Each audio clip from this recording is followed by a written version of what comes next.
કેમ છો બધા? મજામાં? આગળની વાર્તાઓનો મને બિલકુલ ખ્યાલ નહોતો કે તમારો આટલો બધો પ્રેમ અને સાથ સહકાર મળશે અને આટલા બધા મેસેજીસ આવશે કે તમને વાર્તાઓ ખૂબ જ ગમી છે. Thank you so much. આજની વાર્તા પણ કંઈક અલગ જ છે.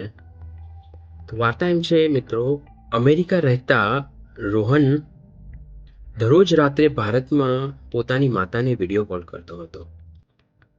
પણ વાતચીત હંમેશા એક સરખી જ રહેતી કે મમ્મી જમી લીધું, દવા લઈ લીધી, હવે મારે ઓફિસ જવાનું મોડું થાય છે, બાય આવજે. એક દિવસ કોલ આવ્યો, પણ રોહન મીટિંગમાં વ્યસ્ત હતો. તેણે ફોન ઉપાડીને ટેબલ પર મૂકી દીધો. કેમેરો છત તરફ હતો.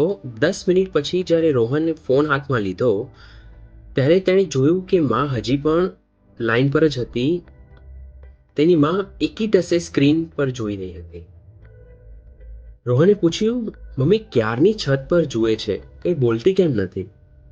માતાએ ભીની આંખે કહ્યું, બેટા તું બોલે છે કે ન બોલે, તારા ઘરની છત દેખાય તોય મને એમ લાગે કે હું તારી સાથે બેઠી છું.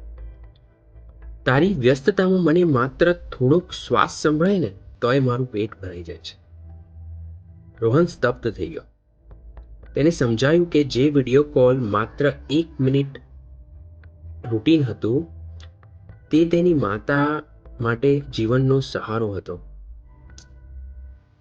મિત્રો, વિદેશમાં ડોલર તો કમાઈ લેશો, પણ યાદ રાખજો કે ઘરે બેઠેલા તમારા માતા પિતા તમારી સફળતાની નહીં પણ તમારા સમયના ભૂખ્યા છે. જય શ્રી કૃષ્ણ.